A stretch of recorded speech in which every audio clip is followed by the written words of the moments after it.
Okay, so depend. Okay.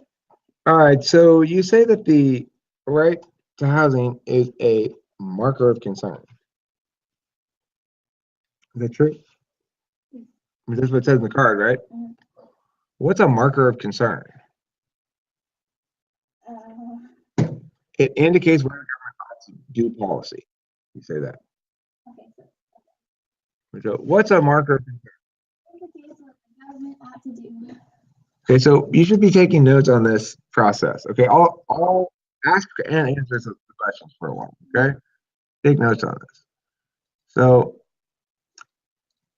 I first ask, well, what's a marker of concern? And well, it's an area where the government ought to do public policy. Okay, so are all areas where government ought to do public policy rights?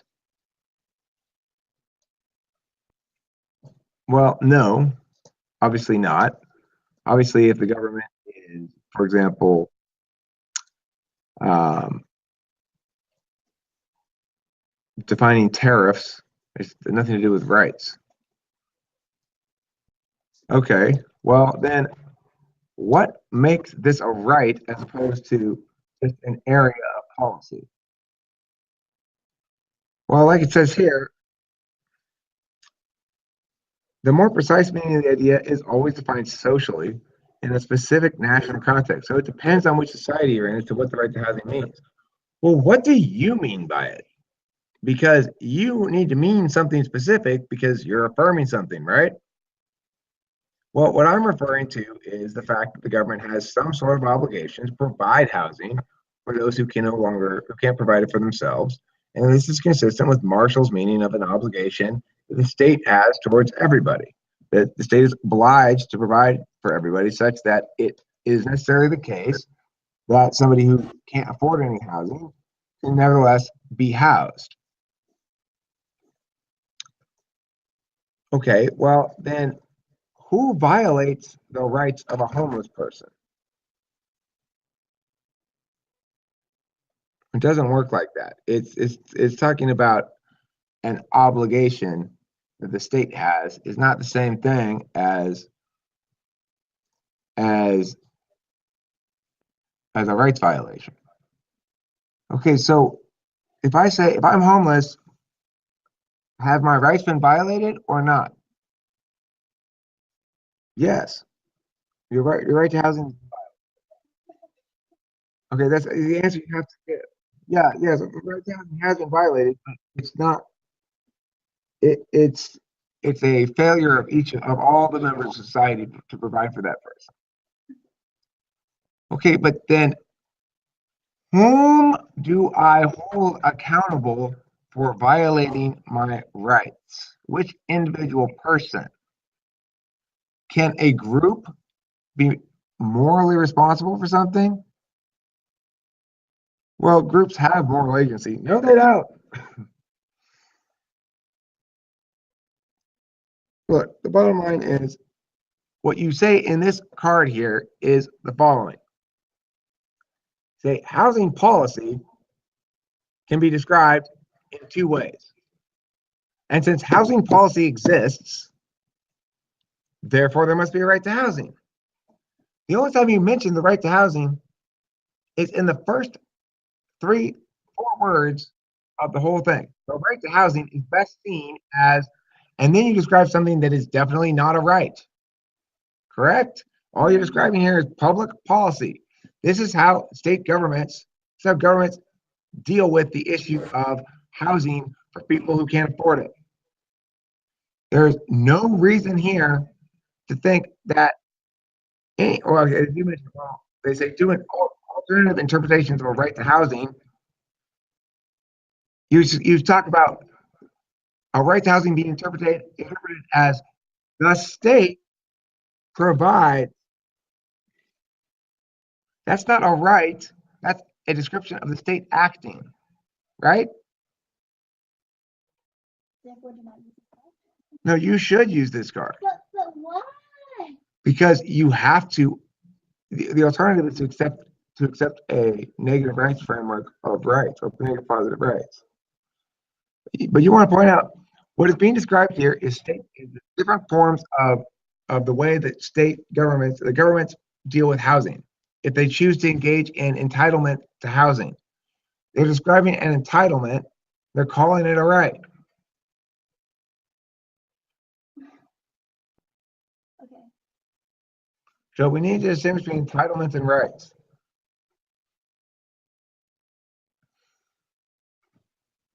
Now I'll defend this thing. You attack me. You ask. You're crossing me, Courtney. Okay. All right. You want me to ask the question? Yeah. Ask. I want you to ask. I want you to win the cross, so to speak. I want. Okay.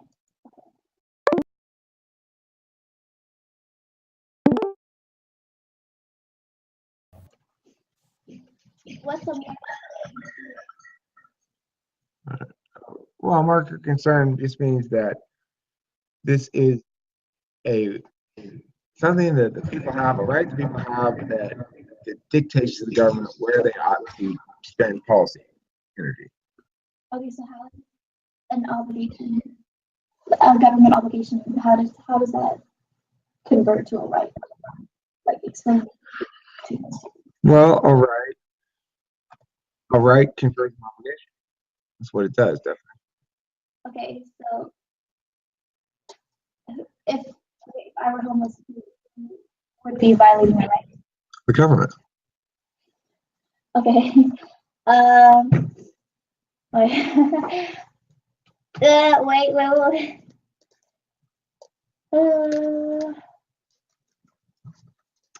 Oh, so has a criminal violation of your rights occurred? Is what you should ask me. Okay. Is that a criminal violation of your rights? The only violation is a criminal violation. Well, I mean, your point is you want to draw the link between a rights violation and criminality. And if they say no, then you say, "Oh, can you describe a rights violation as being criminal?" Right? So basically, okay. So To, basically, the only point of me asking that question is to get you there. okay. Yeah. Okay. So ask it. Okay, so is that the government violation of rights in that context a criminal violation? Well, I mean, it's a rights violation. Are there any instances in which a rights violation is not a criminal violation? Well, I mean,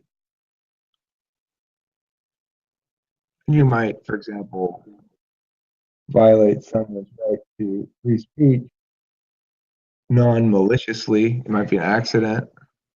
You might accidentally have your hand over their mouth.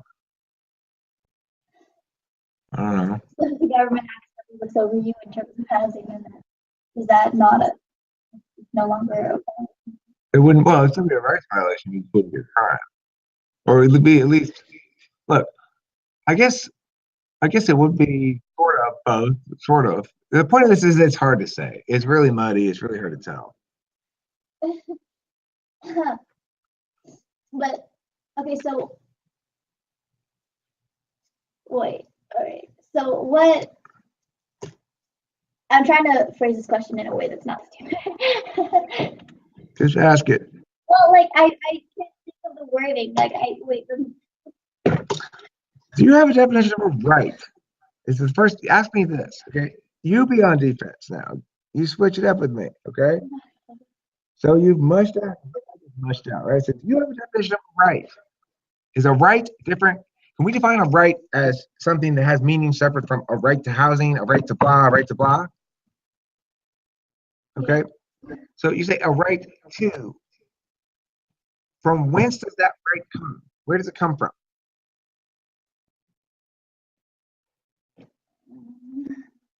How do you know they have it if it's a right to housing? How do you know they have it if you don't know where it comes from? Where does a negative right come from? That's not where it comes from. That's what it is. Where does it come from? Where does this right you keep talking about come from? It comes from the reality that you necessarily either own your own body or someone else can own it because you're an object in space. That fact allows us to deduce necessarily that we have rights. It's logically necessary if we accept as axiomatically true that we own our own bodies. The alternative to accepting that we are axiomatically true, that we own our own bodies, is that slavery is acceptable because we are objects in space as well as metaphysical beings. And so the object of our body can be possessed and we can be controlled through it.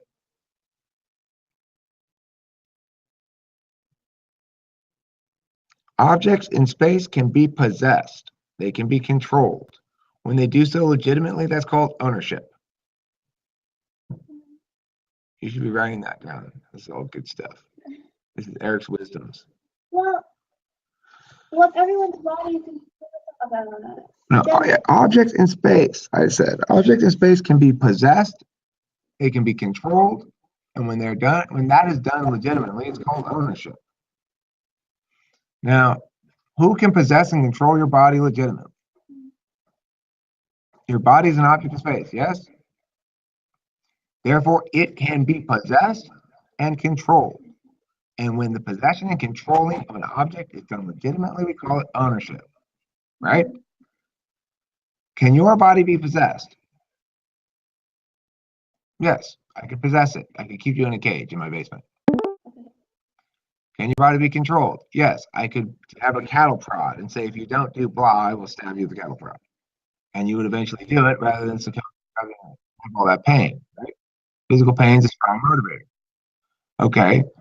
Can your body be owned by me legitimately? I mean, can it be owned? So to say that it's owned is say that the control and possession of your body is legitimate. Can I legitimately own your body? No. Can I own your body? No. It's always illegitimate for me to own another human being. Why? Because it's axiomatically true that you own your own body. You own your own body, and you are your own will. The thing is, you cannot give your will to another person. It's not possible to sell yourself into slavery. Why not? Because the thing you're selling is not saleable. You can't sell your will. You can actually hand it over to another person. At the end of the day, you'll always have to either agree or just go along with or not go along with, you know? So unless your opponent wants to advocate pro-slavery, it is necessarily the case that the negative right to non-interference is deduced from the legitimacy of self-ownership. Okay? If you want to walk down that logic chain, how do we do so? Very simple. Where does the right come from? It comes from the fact that you own your own body, because your body is an object in space. It can be possessed. Because it can be possessed, it can also be controlled. If when possession and controlling of an object in space occurs legitimately, we call that ownership. Now, it is necessarily the case then that your body is subject to ownership. The only question is, do you advocate for slavery or do you advocate for self-ownership? Make them advocate in favor of slavery in order to beat you. I gotta go smoke a cigarette. After I finish a good rant where I feel like, then I have to smoke a cigarette. Roll of life. I have to recapture some more cow to bring back. I have to think more angry thoughts about the right path.